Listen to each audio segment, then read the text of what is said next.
സുഹൃത്തുക്കളെ, സഹോദരങ്ങളെ, എറണാകുളം ജില്ലയിലെ സെൻറ്റ് റീത്താസ് പബ്ലിക് സ്കൂൾ പള്ളുരുത്തിയിലെ പബ്ലിക് സ്കൂളിൽ ഇപ്പോൾ 2 ദിവസമായിട്ട് പ്രശ്നങ്ങളാണ്. സ്കൂൾ അടച്ചിരിക്കുകയാണ്. ഇപ്പോൾ ഹൈക്കോടതിയിൽ നിന്ന് കണ്ട എന്തോ ഇൻഡാസ് കിട്ടിയിട്ടുണ്ട്, അത് തുറന്നോട്ടെ. അപ്പോൾ അവിടുത്തെ പ്രശ്നം എന്ന് പറയുന്നത്, ഒരു മുസ്ലിം കുട്ടി ഹിജാബ് ധരിച്ചു, തലയിൽ തട്ടമിട്ടു. അപ്പോൾ അവിടുത്തെ പ്രിൻസിപ്പൾ ലേഡിയാണ്, വൈസ് പ്രിൻസിപ്പൽ ലേഡിയാണ്. വെളുത്ത പല്ലുകളാണ്, പക്ഷേ മനസ്സ് കറുപ്പാണ്, ശരീരവും കറുപ്പാണ്. പറയാതിരിക്കാൻ ഒക്കില്ല. കാരണം നിങ്ങൾ എന്തിനാണ് ആവശ്യമില്ലാത്ത പ്രശ്നങ്ങൾ ഉണ്ടാക്കുന്നത്? നിങ്ങൾ വൈസ് പ്രിൻസിപ്പൾ നിങ്ങൾ രണ്ടുപേരും തലയിൽ തട്ടമിട്ടിരിക്കുന്നു. സ്കൂളിൻ്റെ യൂണിഫോം കോഡ് എന്താണ്? യൂണിഫോം കോഡ് അവർ പറയുന്ന ഡ്രസ്സ് ധരിക്കണം, പക്ഷെ തലയിൽ തട്ടമിട്ടെന്ന് വിചാരിച്ചാൽ നിങ്ങൾക്ക് എന്താണ് വിഷമം? നിങ്ങൾ ആരാണ്? തലയെ തട്ടമിട്ട എന്താണ്? ആകാശം ഇടിഞ്ഞു വീഴും. അതേ ഡ്രസ് യൂണിഫോം കോഡ് എന്ന് പറയുന്ന തലയെ ഇടാൻ പാടില്ല എന്നാണ്. അതായത് ഇസ്ലാമിൻ്റെ നിയമം അനുസരിച്ച് ഒരു പെൺകുട്ടി പ്രായപൂർത്തിയായി കഴിഞ്ഞാലും അതിന് മുമ്പും പുറത്തിറങ്ങുമ്പോൾ തലയിൽ തട്ടമിടണം, തല മറയ്ക്കണം. തല മറച്ചില്ലെങ്കിൽ ഹറാമാണ്. തല വെളിയിൽ കാണിക്കുന്നത് ഹറാമാണ്. ഹറാമെന്ന് പറഞ്ഞാൽ അറിയാതെ നിഷിദ്ധമാണ്. അപ്പോൾ പണ്ടൊന്നും ഇങ്ങനെ ഒരു പ്രശ്നങ്ങളേ ഇല്ല. കുട്ടികൾക്ക് ഇഷ്ടമുള്ള വസ്ത്രങ്ങൾ ധരിക്കാം. മുസ്ലിം പെൺകുട്ടികളെ കാണുമ്പോൾ അറിയാം. അതായത് കുറെ ഗ്രൂപ്പായിട്ട് പെൺകുട്ടികളായിരുന്നാലും ആൺകുട്ടികളായിട്ട് പോകുമ്പോൾ ചില ആൺകുട്ടികൾ തൊപ്പിയിടും, ചില ആൺകുട്ടികൾ മുസ്ലിം കുട്ടികൾ തന്നെ തൊപ്പിയിടും. അതൊക്കെ അവരുടെ ഇഷ്ടങ്ങളാണ്. പക്ഷെ ഡ്രസ്സ് എന്ന് പറയുന്നത്, നിങ്ങൾ പറയുന്ന പാൻറ്റും നിങ്ങൾ പറയുന്ന ഷർട്ടും ആൺകുട്ടികളായിരുന്നാലും പെൺകുട്ടികൾക്ക് അല്ലാതുള്ള ഡ്രസ്സായിരുന്നാലും ശരി, അതനുസരിച്ചാൽ പോരെ. അതല്ലേ ഡ്രസ് കോഡ് എന്ന് പറയുന്നത്. തലമറച്ചു എന്ന് വിചാരിച്ചാൽ നിങ്ങൾക്ക് എന്താണ് വിഷമം? അപ്പോൾ മനസ്സ് കറുപ്പാണ്, നിങ്ങളുടെ ശരീരം കറുപ്പതുപോലെ മനസ്സും കറുപ്പാണ്. നിങ്ങൾ ചിരിച്ചും കൊണ്ടാണ് ആളുകളെ കൊല്ലുന്നത്. അതായത് ഈ പ്രിൻസിപ്പളും വൈസ് പ്രിൻസിപ്പളും അറിയാൻ വേണ്ടി തന്നെയാണ് ഞാൻ പറയുന്നത്. നിങ്ങൾ രണ്ടുപേരും ചിരിച്ചും കൊണ്ട് സംസാരിക്കുന്നു. ഇപ്പൊ ഇവിടെ കേരളത്തിലെ ഏറ്റവും വലിയ പ്രശ്നം എന്ന് പറയുന്ന മറുനാടൻ മലയാളിയാണ്. അവനൊരു ചെറ്റയാണ്. അതായത് കേരളത്തിൽ വർഗീയമായ ചേരിതിരിവ് ഉണ്ടാക്കാൻ അവൻ അച്ചാരം വാങ്ങിച്ചിരിക്കുകയാണ്. അത് സംഘടനയെന്നും വാങ്ങിക്കും, മുസ്ലിങ്ങളെ അടിക്കാൻ വേണ്ടി യഹൂദന്മാരെയൊന്നും വാങ്ങിക്കും. അപ്പൊ അവൻ ഇപ്പൊ ഇസ്രായേലിലൊക്കെ പോയിട്ട് വന്നിട്ടുണ്ട്. ഇപ്പൊ അവൻ സംസാരിക്കുന്നത് തന്നെ നെതന്യാഹുവിന്റെ ഭാഷ, നെതന്യാഹുവിൻ്റെയും കുറച്ചുകൂടെ കടന്ന ഭാഷയിലാണ് സംസാരിക്കുന്നത്. പണ്ട് ട്രംപ് അച്ചായൻ എന്ന് വിളിച്ചിരുന്നു.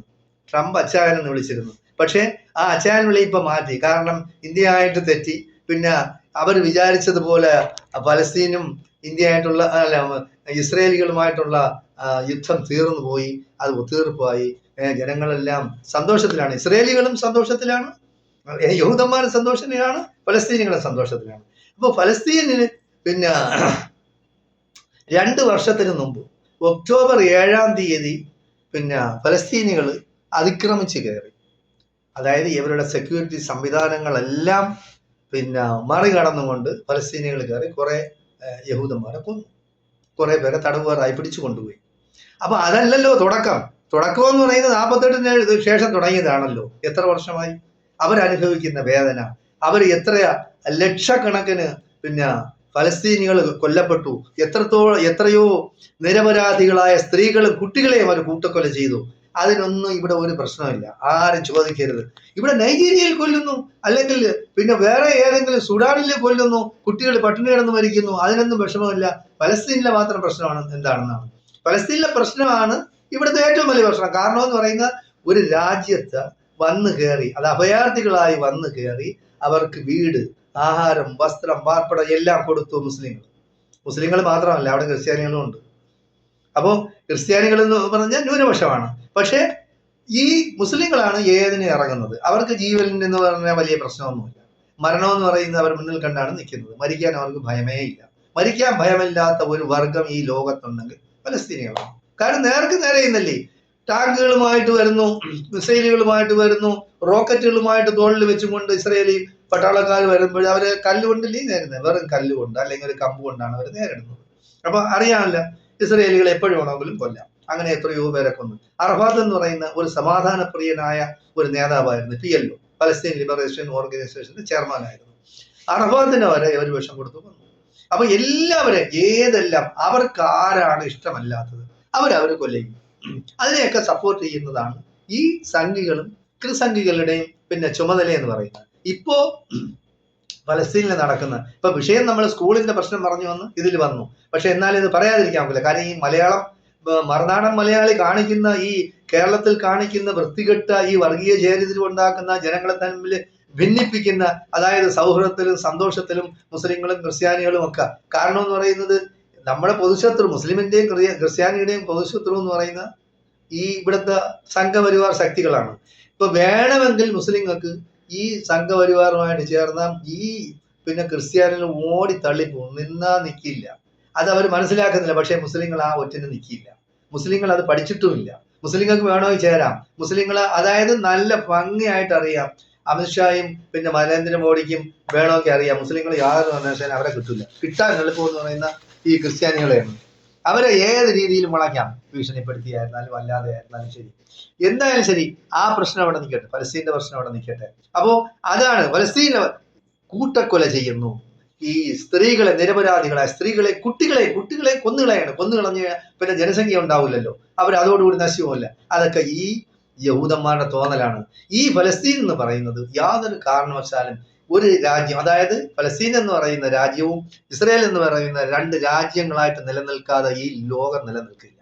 അത് നമ്മൾ മനസ്സിലാക്കുക. അത് യാഥാർത്ഥ്യമാണ്. ഇന്ത്യയിൽ വന്നായിരുന്നാലും ശരി, ഇംഗ്ലീഷുകാരായ ക്രിസ്ത്യാനികൾ വന്നില്ലേ, കച്ചവടത്തിൽ നിന്നുള്ള വ്യാജനം വന്നില്ലേ, ഇവിടെ പിടിച്ചെടുത്തില്ലേ, എത്ര ലക്ഷക്കണക്കിന്, അതായത് 1.6 മില്യൺ ഇന്ത്യക്കാരെ കൊന്നു. 1.6 മില്യൺ, അതായത് 16 ലക്ഷം ഇന്ത്യക്കാരെയാണ് ഇവർ കൂട്ടുകൊല ചെയ്തത്, ഇംഗ്ലീഷുകാരായ ഈ ക്രിസ്ത്യാനികള്. എന്നിട്ട് കൊള്ളയടിച്ച് നമ്മുടെ സമ്പത്ത് മൊത്തം കൊള്ളയടിച്ച് കൊണ്ടുപോയി. ആര് ചോദിക്കാൻ? അതായത് മുഗളന്മാരുടെ കാലത്ത് ഇന്ത്യ ലോകത്തിലെ ഏറ്റവും വലിയ സാമ്പത്തിക ശക്തിയായിരുന്നു. അത് ഇവർ മുച്ചൂടെ മുടിച്ച് ഇന്ത്യയെ പാപ്പരാക്കിയാണ് പോയത്.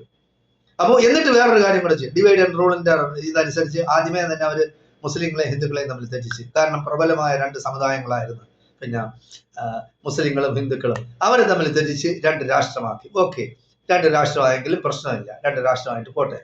ക്രിസ്ത്യാനികൾ എന്താണ് ചെയ്തത്? അവരെ ചെരുപ്പ് നക്കിയിടണം. ക്രിസ്സംഖികൾ എന്താണ് ചെയ്തത്? അവരുടെ ചെരുപ്പ് നക്കിയിടണം.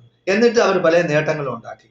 അപ്പോൾ അതിനൊന്നും പോകാത്തതാണ് ഈ മുസ്ലിങ്ങളും മതേതരവാദികളായ ഹിന്ദുക്കളുമായിരുന്നാലും ശരി.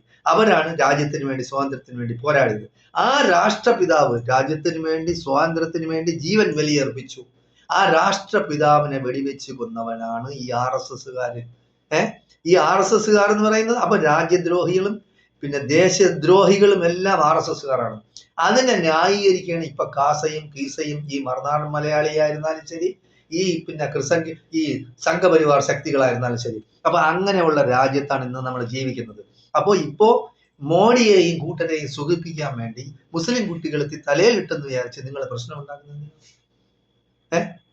ഇതാണ് മതേതരത്വം എന്ന് പറഞ്ഞാൽ, ഇതാണ് മതസൗഹാർദ്ദം എന്ന് പറഞ്ഞാൽ, ഇതാണ്. ഇപ്പോ ഞാൻ മുസ്ലിമാണ്, ഞാൻ പല ഹിന്ദു വീടുകളിൽ പോയി ഞാൻ നമസ്കരിച്ചിട്ടുണ്ട്. അവരെനിക്ക് സൗകര്യം ചെയ്തു തരും. അതേപോലെ എന്റെ സ്നേഹിതന്മാര് ഹിന്ദുക്കളുണ്ട്, ക്രിസ്ത്യാനികളുണ്ട്, എല്ലാം ഉണ്ട്. ഞാൻ ചർച്ചിലാണ് നേരത്തെ ഷട്ടിൽ കളിക്കുന്നത്. ഷട്ടിൽ കോക്ക് കളിക്കുന്ന ചർച്ചിന്റെ മുറ്റത്താണ്. അവിടെ ഒന്നും ഒരു പ്രശ്നമൊന്നുമില്ല. ഇപ്പോഴൊന്നും അങ്ങനെ കളിക്കാൻ പോകുന്നത് എനിക്ക് അറിഞ്ഞൂടാ. ഇനി ഞാൻ കാരണം ഒരു 30 വർഷങ്ങൾക്ക് 25 വർഷങ്ങൾക്ക് മുമ്പാണ് ഞാൻ കളിച്ചിട്ടുള്ളത്. അന്നൊന്നും ഇങ്ങനെയുള്ള പ്രശ്നങ്ങളൊന്നുമില്ല. ഇപ്പൊ എന്റെ ഹിന്ദു സ്നേഹിതൻ ക്ഷേത്രം കാണുമ്പോഴത്തേക്ക് എനിക്ക് ഒന്ന് പോകണമെന്ന് പറയും. ഞാൻ പോയിട്ട് പോവാം, ഞാൻ വണ്ടി ഇവിടെ നിർത്തും. അതുപോലെ ഞാൻ പള്ളിയിൽ കയറാൻ നേരത്ത് അവൻ പള്ളിയുടെ ഫ്രണ്ടിൽ വണ്ടി നിർത്തി അവൻ അവിടെ ഇരിക്കും, വണ്ടിക്കകത്തിരിക്കും, ഞാൻ നമസ്കരിച്ചിട്ട് വരും. അപ്പൊ അങ്ങനെയുള്ള സൗഹാർദ്ദമായിട്ട് കഴിയുന്നതാണ് ഈ കേരളം എന്ന് പറയുന്നത്. ആ കേരളത്തിൽ നിങ്ങൾ ഇല്ലാത്ത വിഷമുണ്ടാക്കരുത്. നിങ്ങളൊക്കെ പല്ലിളിച്ച് ചിരിച്ചും കൊണ്ടാണ് സംസാരിക്കുന്നത്. അത് വൃത്തികെട്ട രീതിയാണ്. നിങ്ങൾ പല്ല് പിന്നെ അതായത് രക്തരക്ഷസ് ഉണ്ടല്ല, ആ പല്ലാണ് നിങ്ങൾക്ക് ആവശ്യം. നിങ്ങൾ ചിരിക്കരുത്. നിങ്ങൾ ഭയങ്കരമായ ഗൗരവത്തില്, അതായത് ആ കടിച്ചു തിന്നാനുള്ള മനസ്സോടുകൂടി നിങ്ങൾ സംസാരിക്കണം. അല്ലാതെ ഈ വന്നിരുന്ന് ചാനലിന്റെ ഫ്രണ്ടിൽ വന്നിരുന്ന് പിന്നെ ചിരിച്ചും കൊണ്ട് അവർ പ്രശ്നം ഉണ്ടാക്കി. എന്താണ് അവർ പ്രശ്നം ഉണ്ടാക്കി? അവർ തലയെ തൊട്ടിരിക്കുന്ന നിങ്ങൾക്കുള്ള പ്രശ്നം എന്താണ്? അല്ല, എനിക്ക് അറിഞ്ഞുകൂടാത്ത നിങ്ങൾ തലയെ തൊട്ടിരിക്കുന്ന എന്തിന്? അപ്പൊ നിങ്ങൾ അധ്യാപകർക്ക് ഡ്രസ് കോഡ് ഇല്ലേ? അധ്യാപകർക്ക് ഡ്രസ് കോഡ് ഉണ്ടായില്ലേ? അപ്പൊ നിങ്ങൾ ക്രിസ്ത്യാനികൾ മാത്രമാണ്, അല്ലെങ്കിൽ ഇവിടെ കന്യാസ്ത്രീകൾ മാത്രമാണ് ഈ സ്കൂൾ നടത്തുന്നത്? അല്ലല്ലോ. അപ്പൊ ടീച്ചർമാർ വേറെ ആരുമില്ല? അപ്പൊ 100% നിങ്ങളെല്ലാം അതാണ്. അപ്പൊ നിങ്ങൾ പറയും ഹിന്ദുക്കളായ അല്ലെങ്കിൽ മുസ്ലിങ്ങളായ വേറെ ആരും പറയുമ്പോൾ നിങ്ങൾ ധരിക്കുന്ന ഡ്രസ്സ് ധരിച്ചും കൊണ്ടുവരുന്ന അവിടെ അധ്യാപകരായിട്ട് ജോലി ചെയ്യണമെന്ന്. അപ്പോ ഈ തെമ്മാടിത്തരമാണ്, അത് പറയുന്ന തെമ്മാടിത്തരമാണ്. അതായത് ഈ സ്കൂൾ എന്ന് പറയുന്നത് കുട്ടികൾ ഒരുമിച്ച് സഹകരിച്ച് അവരുടെ മതവും ജാതിയും അറിഞ്ഞിട്ട് വളരട്ടെ. അതിനുള്ള കുഴപ്പമെന്താ നിങ്ങൾക്ക്? നിങ്ങൾ അതായത് ത്യാഗത്തിന്റെ ആൾക്കാരാണെന്നാണ് പറയുന്നത് ഈ കന്യാസ്ത്രീകൾ. കന്യാസ്ത്രീകളെ പറ്റി കൂടുതലായിട്ട് ഞാൻ വിശദീകരിക്കുക, കാരണം കർത്താവിന്റെ മണവാട്ടികളാണ്. അപ്പൊ കർത്താവിന്റെ മണവാട്ടികളാവുമ്പോഴത്തേക്ക് കർത്താവ് എന്ന് പറഞ്ഞാൽ ദൈവമാണ്. ദൈവം എന്താണ്? അപ്പോ നിങ്ങളുടെ സഹോദരന്മാര് ദൈവത്തിന്റെ അളിയൻ, ദൈവത്തിന്റെ അളിയനാണ്. നിങ്ങളുടെ അച്ഛനുണ്ടെങ്കിൽ അപ്പനുണ്ടെങ്കിൽ അപ്പൻ ദൈവത്തിന്റെ അമ്മാവനാവും.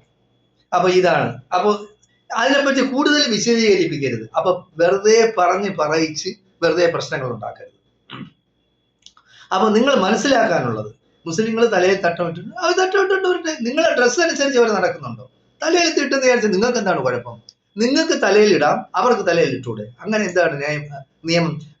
രക്ഷകർത്ത എന്താണ് വിദ്യാർത്ഥി അധ്യാപക രക്ഷകർത്താ സംഘടന PTA.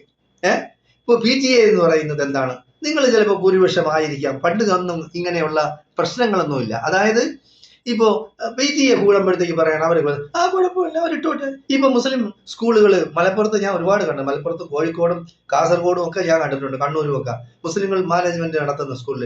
അവിടെ ഒരു ഹിന്ദു കുട്ടിയുടെ അടുത്തോ ഒരു ക്രിസ്ത്യൻ കുട്ടിയുടെ അടുത്തോ നിങ്ങൾ തലയിലിടണമെന്ന് ആരും പറയുന്നില്ല. അവിടുത്തെ ഡ്രസ് കോഡ് അങ്ങനെ. അപ്പൊ അവർക്ക് ഡ്രസ് കോഡ് എന്ന് പറയുന്ന ഡ്രസ്സാണ്. ആ ഡ്രസ്സ് ഇന്ന കളറില്ലാത്ത അടിഭാഗത്തോട്ടും മുകളിലോട്ട് ഭാഗത്തോട്ടുള്ള അതാണ് ഡ്രസ് കോഡ്. തലയിലിടുന്നത് നിങ്ങൾക്ക് ഇഷ്ടമുണ്ടെങ്കിൽ ഇടാം. പെൺകുട്ടികളുടെ അടുത്ത് ഇപ്പൊ ഹിന്ദു പെൺകുട്ടി ഒരു പൊട്ടിട്ടുണ്ടെന്നാ പറയാം, അത് ഡ്രസ് കോഡിൽ പെട്ടതല്ല, നിങ്ങൾ പൊട്ടിടരുതെന്ന് പറയാമോ? അപ്പോൾ ഇതൊക്കെ എന്ന് പറയുന്നത് തെമ്മാടിത്തരമാണ്. നിങ്ങൾ മനഃപൂർവ്വമായിട്ട് കേരളത്തിൽ നിങ്ങൾ മോഡിയെ സുഖിപ്പിക്കാൻ വേണ്ടി അനാവശ്യമായ പ്രശ്നങ്ങൾ വിദ്യാർത്ഥികളുടെ ഇടയിൽ ഉണ്ടാക്കരുത്, ചേരിതിരിവ് ഉണ്ടാക്കരുത്. ഇപ്പൊ ആർക്കായിരുന്നാലും അറിയാം, ഓരോരുത്തരുടെ പേര് വിളിക്കുമ്പോൾ അറിയാം ഏതൊക്കെ സമുദായക്കാരാണെന്ന്. അപ്പൊ ഈ മതമില്ല എന്ന് പറയരുത്. കാരണം ഒരുവിധപ്പെട്ട എല്ലാ ക്രിസ്ത്യൻ മാനേജ്മെന്റ് സ്കൂളുകളിലും ചർച്ച് ചിലപ്പോൾ അതിനകത്ത് കാണാൻ സാധ്യതയുണ്ട്. അതിനൊന്നും ആരും എതിരല്ലല്ലോ. ഇപ്പൊ ഈ ചർച്ചിനകത്ത് വേണമെങ്കിൽ നമസ്കരിക്കാം, മുസ്ലിങ്ങൾക്ക് വേണമെങ്കിൽ നമസ്കരിക്കാം. ഒരു ഭാഗത്ത് നിന്ന് നമസ്കരിച്ചെന്ന് വിചാരിച്ച പ്രശ്നമൊന്നുമില്ല. ഇവിടെ മുസ്ലിം രാജാക്കന്മാർ എത്രയോ 850 വർഷക്കാലം ഇന്ത്യ ഭരിച്ചിരുന്നു. അവരുടെ രാജകൊട്ടാര കോമ്പൗണ്ടിനകത്ത് ക്ഷേത്രവും പള്ളിയും എല്ലാം ഉണ്ടാക്കിയിരുന്നു. അത് നിങ്ങൾ മനസ്സിലാക്കാത്തത്, അതൊക്കെ കാണിച്ചു തന്നിട്ടില്ലേ? അതുപോലെ നിങ്ങൾ കണ്ടുന്നില്ലേ ഇസ്ലാമിക രാജ്യങ്ങളിൽ 100% ഇസ്ലാമിക രാജ്യങ്ങളിൽ ചർച്ച ഉണ്ടാക്കാൻ മുസ്ലിങ്ങൾ തന്നെ പൈസ എടുത്തു കൊടുക്കുകയാണ്. നിങ്ങൾ ദുബായ് ചെന്ന് നോക്കി, ചർച്ച ഉണ്ട്, അവിടെ അമ്പലമുണ്ട്, എല്ലാം ഉണ്ട്. അവർക്ക് വേണമെങ്കിൽ വേണ്ടാന്ന് പറഞ്ഞൂടെ? അപ്പൊ അതൊന്നും ചെയ്യുന്നില്ലല്ലോ. അപ്പൊ നിങ്ങൾ മനസ്സിലാക്കാനുള്ളത്, നിങ്ങൾ പാശ്ചാത്യ രാജ്യങ്ങളിൽ എടുത്ത് നോക്കി, അവിടെയൊന്നും ഒരു കുഴപ്പമില്ലല്ലോ. ഡ്രസ്സ് ഇപ്പൊ ധരിക്കുന്ന ഡ്രസ്സ് എന്ന് പറയുന്നത് സഭ്യമായ രീതിയിലുള്ള ഡ്രസ്സ്, നിങ്ങൾ ഡ്രസ് കോഡ് എന്ന് പറയും, ഓക്കെ. പക്ഷെ എന്നാലും തലയിട്ട് വിചാരിച്ച് നിങ്ങൾക്കുള്ള വിഷമം എന്താണ്? അപ്പോൾ അത് നിങ്ങൾ ചെയ്യുന്നത് മഹാവൃത്തികെട്ട രീതിയാണ്. അവിടെ പ്രശ്നം ഉണ്ടാക്കുകയാണ്, ജനങ്ങൾ തമ്മിൽ വേർതിരിവ് ഉണ്ടാക്കണം, വിദ്യാർത്ഥികൾ തമ്മിൽ പ്രശ്നം ഉണ്ടാക്കി. നിങ്ങൾ കോടതിയിൽ നിന്ന് എന്ത് ഇൻഡാസ് വാങ്ങിച്ചിട്ട് വന്നിട്ട് കാര്യമല്ല. നിങ്ങളെയൊക്കെ മനസ്സിലാക്കാൻ ഇപ്പോഴാണ് ഇങ്ങനെ ഒരു അവസരം. നിങ്ങളൊക്കെ കന്യാസ്ത്രീകൾ എന്ന് പറഞ്ഞിട്ട് മദർ തെരേസയെ കണ്ട് പഠിക്കണം നിങ്ങൾ. മദർ തെരേസ ആരായിരുന്നു? ഈ സംഖ്യകളൊക്കെ എന്താണ് പറയുന്നത് അവരെ പറ്റി കേട്ടിട്ടുണ്ടോ? അതൊക്കെ ചരിത്രം എടുത്ത് പരിശോധിക്കുക, നിങ്ങൾ പഠിച്ചു നോക്കി. മദർ തെരേസയെ പറ്റി സംഘപരിവാറുകാർ പറയുന്നതും മുസ്ലിങ്ങൾ പറയുന്നതും എന്താണെന്ന്. അപ്പൊ അതൊക്കെ പഠിച്ചിട്ട് വന്നിരുന്ന് ഈ ചാനലിന്റെ മുമ്പിൽ ഇരുന്ന് ഇളിച്ചാൽ മതി. നിങ്ങളൊക്കെ അധ്യാപകരാവാൻ യാതൊരു യോഗ്യതയില്ലാത്ത മനുഷ്യരാണ്. അല്ലെങ്കിൽ കുട്ടി തലയിട്ടുണ്ട്, കുഴപ്പമില്ല. അതൊരു പ്രശ്നമാക്കേണ്ട കാര്യമേ ഇല്ല. 140 കുട്ടികൾ തന്നെ മുസ്ലിങ്ങൾ അവിടെ പഠിക്കുന്നു പറയും. പണ്ട് കാലത്ത് ഞാൻ താമസിച്ചിരുന്ന സ്ഥലം എന്ന് പറയുന്നത് മുസ്ലിം ഭൂരിപക്ഷ സ്ഥലമാണ്. അവിടെ NSSകാർ, നായർ സർവീസ് സൊസൈറ്റിക്കാർ കോളേജ് ഉണ്ടാക്കി. അവിടെ കൊടുത്ത വസ്തുക്കളെല്ലാം ഫ്രീ ആയിട്ട് അവിടെയുള്ള മുസ്ലിങ്ങളും ഹിന്ദുക്കളും കൊടുത്തു. അപ്പൊ ആരും കണക്ക് പറഞ്ഞിട്ടില്ല. അന്നല്ല അങ്ങനെ നടക്കുവാൻ, ഇന്നങ്ങനെ നടക്കും?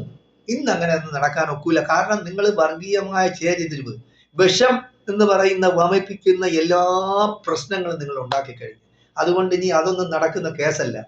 എല്ലാ സ്ഥലത്തും അതായത് കേരളത്തിന്റെ എല്ലാ ഭാഗത്തും പണ്ടൊന്നും മുസ്ലിങ്ങൾ സ്കൂൾ ഉണ്ടാക്കാനോ കോളേജ് ഉണ്ടാക്കാനോ ഒന്നും നടന്നിട്ടില്ല. ഇന്നെന്ന് പറഞ്ഞാൽ മുസ്ലിങ്ങൾക്ക് ആവശ്യം പോലെ സ്കൂളുണ്ട്, കോളേജുണ്ട്, മെഡിക്കൽ കോളേജുണ്ട്, എഞ്ചിനീയറിംഗ് കോളേജുണ്ട്.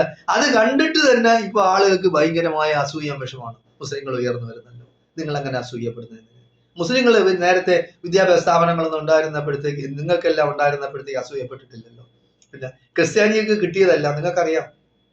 ഇന്ത്യയുടെ എല്ലാ തലസ്ഥാനങ്ങളിലും ക്രിസ്ത്യാനിയൊക്കെ എല്ലാം പതിച്ചു കിട്ടിയാണ്. ഇംഗ്ലീഷുകാർ പതിച്ചു കൊടുത്തിട്ട് പോയതാണ് എല്ലാ സ്ഥാപനങ്ങളും. അപ്പൊ അതൊക്കെ നിങ്ങൾ മനസ്സിലാക്കണം. നിങ്ങളൊക്കെ ചെരുപ്പ് നക്കി, ഇംഗ്ലീഷുകാരുടെ ചെരുപ്പ് നക്കിയാണ് നിങ്ങൾ ഇവിടെ പലതും തോട്ടങ്ങളായിരുന്നാലും വിദ്യാഭ്യാസ സ്ഥാപനങ്ങളായിരുന്നും എല്ലാം ഉണ്ടാക്കിയിട്ടുള്ളത്. ആവശ്യമല്ല. ഇന്ത്യയിൽ ഏറ്റവും കൂടുതൽ ഭൂസ്വത്തിന്റെ ഉടമകളാണ് ഇവിടുത്തെ ക്രിസ്ത്യാനികൾ. അപ്പോ ക്രിസ്ത്യൻ മാനേജ്മെന്റുകൾ, നിങ്ങളത് മനസ്സിലാക്കണം. നിങ്ങൾ ഇല്ലാത്ത വേർതിരിവ്, അതായത് പിള്ളേരുടെ ഇടയിൽ, വിദ്യാർത്ഥികളുടെ ഇടയിൽ ഇല്ലാത്ത പ്രശ്നങ്ങൾ ഉണ്ടാക്കി ചേരിതിരിവ് ഉണ്ടാക്കാനിതാണ് എനിക്ക് പറയാൻ. നിങ്ങൾക്ക് ഇനിയും അവസരമുണ്ട്, ചെയ്തത് തെറ്റിന് നിങ്ങൾ ദൈവത്തോടെങ്കിലും കർത്താവിനോടെങ്കിലും മാപ്പപേക്ഷിക്കും. അതായത് നിങ്ങളും വേദക്കാരാണ്, വേദക്കാരുടെ കുടുംബത്തിൽപ്പെട്ടവരാണ്. നിങ്ങളത് മനസ്സിലാക്കണം. അതായത് യേശു ക്രിസ്തു, ഞങ്ങള് ഈസ എന്ന് പറയും, ഈസ നബിയാണ്, ഞങ്ങൾ പ്രവാചകരായിട്ട് കിടക്കണം. നിങ്ങൾ എന്ത് ആയിട്ട് കണക്കാക്കിയാലും ഞങ്ങൾക്ക് പ്രശ്നമല്ല. ഈസ വരും, യേശു ക്രിസ്തു വരും, യഹൂദനും ക്രിസ്ത്യാനിയും മുസ്ലിമും എല്ലാം അപ്പോൾ ഒന്നാവും. നിങ്ങളത് മനസ്സിലാക്കണം. നിങ്ങൾ ഏതെങ്കിലും നല്ല വിവരമുള്ള ഒരു അച്ഛൻ്റെ അടുത്ത് ചെന്ന് ചോദിക്കണം, ഈസ വരും, യേശു ക്രിസ്തു വരും, ഈ ലോകം ഭരിക്കുമോ? അവര് നമ്മള് മുസ്ലിങ്ങളും ക്രിസ്ത്യാനികളും യഹൂദന്മാരും എല്ലാം ഒന്നാകുമോ എന്ന് നിങ്ങൾ ചോദിച്ചു നോക്കി മനസ്സിലാക്കി പ്രവർത്തിക്കണമെന്നാണ് എനിക്ക് പറയാനുള്ളത്. പിള്ളേരുടെ ഇടയിൽ അത് ഹിന്ദു ആവട്ടെ, മുസ്ലിം ആവട്ടെ, ക്രിസ്ത്യാനി ആവട്ടെ, യഹൂദനാവട്ടെ, അവരുടെ ഇഷ്ടമനുസരിച്ച് പഠിച്ചോട്ടെ. ഡ്രസ് കോഡ് ഓക്കെ, കുഴപ്പമില്ല, ഡ്രസ് കോഡ് അനുസരിച്ച് വരണം. പക്ഷെ തലയിലിടുന്നതിന് നിങ്ങൾ ചട്ടങ്ങളും നിബന്ധനകളും ഉണ്ടാക്കരുത്. അത് നമുക്ക് പറ്റിയതല്ല.